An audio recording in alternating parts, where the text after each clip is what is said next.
اعطوا العامل اجره قبل ان يجف عرقه.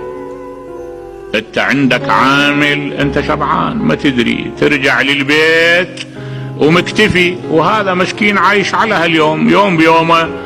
انت تأخر اليوم وباكر وبعد يومين وخلي اسبوع، لا ابدا ابدا اعطيه، الا هو باختياره يأخر عندك، والا اعطيه اجره قبل ان يجف عرقه فورا. اعطيه، لان هذا يعيش يوم بيوم، هذا يعيش يوم بيوم، يعني يرجع الى البيت بطعامه يوم بيوم، ينبغي ان لا يؤخر اجره.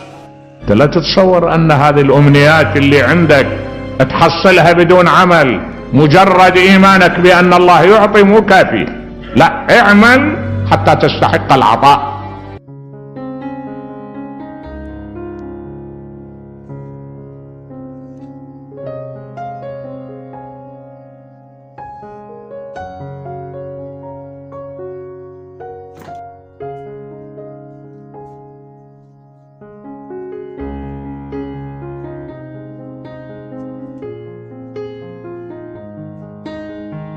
مثل الفتوق اللي مشت بهدومهن، الله جروحنا بنفس المكان، ايش ما نخيطهن يردنهن هن. الله الله كل شي نبكي ذا يمنا وتر مذبوح غن، نبكي ذا نايش تهي يسمعنا ون.